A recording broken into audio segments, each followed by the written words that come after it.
గణపతయే నమః.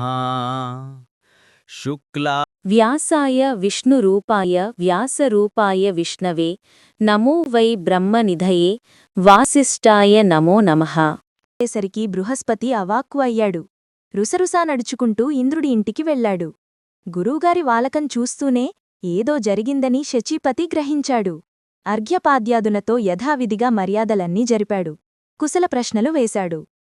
గురూత్తమా, దుఃఖితులై కనపడుతున్నారు. కారణం ఏమిటి? ఎవరైనా అవమానించారా? నా రాజ్యంలో నా గురువుకు అవమానం చేసేటంతవాడు ఎవడుంటాడు? దిక్పాలకులతో సహా నా సైన్యమంతా మీ చెప్పుచేతలలో ఉండేదేగదా. త్రిమూర్తులు కూడా మీవెంటే ఉండేవారే. మీకు సదేవేంద్రా? నా భార్య తారను చంద్రుడు అపహరించాడు. ఎన్నిసార్లు అడిగినా ఎంత బతిమాలినా ఆ దుష్టుడు ఇవ్వడంలేదు. ఏం చెయ్యను? అవమానము దుఃఖము భరించలేక నిన్నిలా శరణు వేడుతున్నాను. దయచేసి కల్పించుకో, సహాయం చెయ్యి. హాయకులే, చెప్పండి, మీకు వచ్చిన కష్టమేమిటో, ఇబ్బంది ఏమిటో తెలియజేయండి. గురువర్యా, మీరు ధర్మజ్ఞులు, సువ్రతులు. దుఃఖించకండి, నేను మీ దాసుణ్ణి. సహాయం చేయడం నా విధి.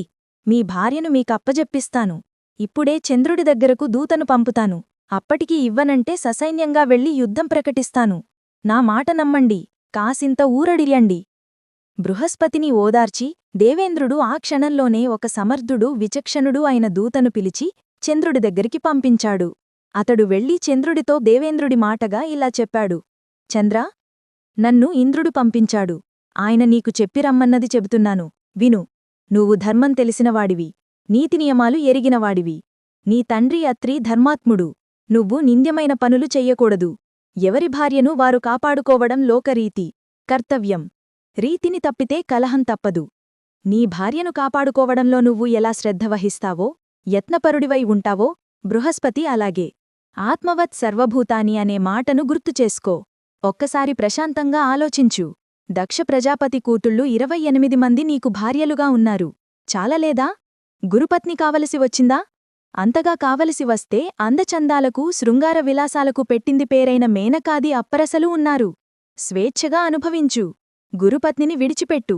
నీ వంటి వివేకవంతులు, అధికారులు అహంకరించి ఇలా జుగుప్సితమైన పనులు చేస్తే అజ్ఞులకు అది ఆదర్శమై అనుకరించరు. అప్పుడు సమాజం ఏమైపోవాలి? ధర్మం మంటగలిసిపోదు. అందుచేత చంద్రమా, గురుపత్నిని వెంటనే విడిచిపెట్టు.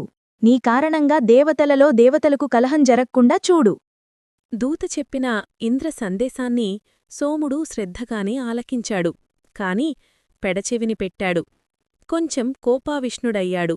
ప్రతిసందేశం పంపించాడు. దేవేంద్ర, నువ్వు సర్వధర్మజ్ఞుడివి, దేవతలకు స్వయంగా అధిపతివి. నీ పురోహితుడు కూడా అంతటివాడే. మీ ఇద్దరి మతి ఒక్కలాగానే ఉంది. ఎదుటివారికి నీతులు చెప్పడంలో అందరూ ఘనపాతులే. తమదాకా వస్తే మాత్రం అందరికందరే. చెప్పింది చేసేవాడు కలికానికైనా కనపడడు.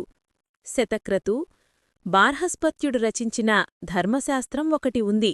ఒకసారి దాన్ని పరిశీలించు. నేను చేసిన పనిలో తప్పేముంది? నన్ను కామించిన స్త్రీని నేను అనుభవిస్తున్నాను. పైగా బలవంతులకి ఏదైనా స్వకీయమే, దుర్బలులకి ఏదీ స్వకీయం కాదు, కానేరదు. స్వీయ, పరికీయ అంటూ గీతలు గీసుకోవడం బుద్ధిహీనులు పెట్టుకునే వట్టిభ్రమలు. తార పూర్తిగా నాపట్ల అనురక్త. అంతేకాదు, గురుడిపట్ల అంతగానూ విరక్త. ధర్మం అను, న్యాయం అను, అనురక్తను ఎలా విడిచిపెట్టమంటావు? రక్తి ఉన్నచోట కలయిక తప్పదు, విరక్తి ఉన్నచోట విడిపోక తప్పదు. రక్తురాలితోనే కదా కలయిక, విరక్తురాలితో కుదురుతుందా? ఈ వరారోహుణుని విడిచిపెట్టను, బృహస్పతికి అప్పగించెను. సహస్రాక్ష, నువ్వు అధీశ్వరుడివి. నీ ఇష్టం. ఏది చేయాలనుకుంటే అది చెయ్యి. దూత, వెళ్ళు, ఇలాగని చెప్పు. చంద్రుడు పంపిన ప్రతి సందేశాన్ని దూత వచ్చి యథాతథంగా వినిపించాడు. ఇంద్రుడు క్రుద్ధుడయ్యాడు. వెంటనే సైన్యాన్ని సమాయత్తపరిచాడు. ఈ వార్త రాక్షస గురువు శుక్రాచారుడికి తెలిసింది. అతడికి బృహస్పతిపై అనాదిగా ద్వేషం. చంద్రుడి దగ్గరకు పరిగెత్తాడు. ఎట్టి పరిస్థితుల్లోనూ తారను విడిచిపెట్టద్దు. ఒకవేళ యుద్ధమే వస్తే నా మంత్రశక్తితో, మంత్రాంగంతో నీకు సహాయపడతానని మద్దతు ప్రకటించాడు. విషయం శంకరుడికీ తెలిసింది. చంద్రుడికి బాసటగా నిలుస్తానన్నాడు. కట్టకడపటికి అది దేవదానవ సంగ్రామంగా రూపుదాల్చింది. యుద్ధం ప్రారంభమయింది. తారకాసుర యుద్ధంలాగా సంవత్సరాలు సాగింది. బ్రహ్మదేవుడు పరిస్థితి గమనించాడు. ఇరుపక్షాలవారిని శాంతింపజేయాలనుకున్నాడు. హంసారూఢుడై ఆకాశమార్గాన వచ్చి రణస్థలిపై నిలిచాడు.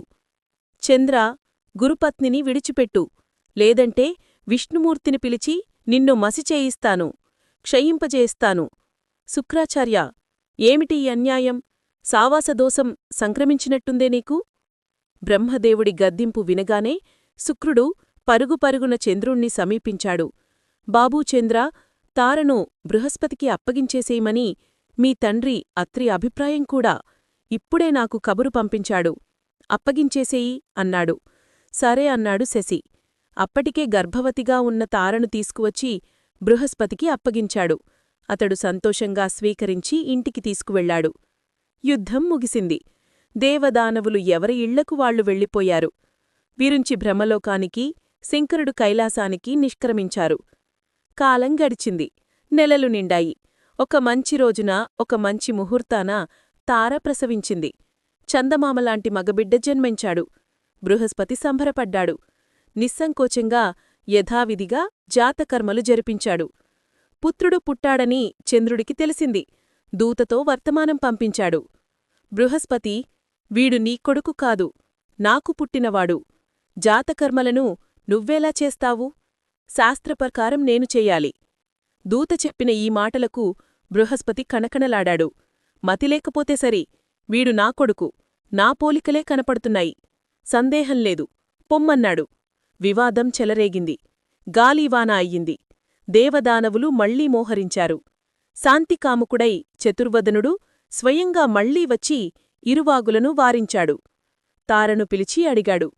నిజం నీకు తెలుసుకదా, వీడు ఎవరి కొడుకో చెప్పమన్నాడు. తార సిగ్గుపడింది. తలదించుకుంది.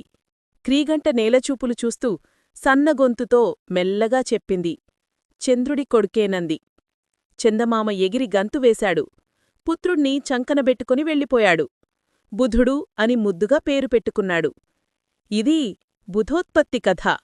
గురుక్షేత్రంలో సోముడివల్ల జన్మించాడు.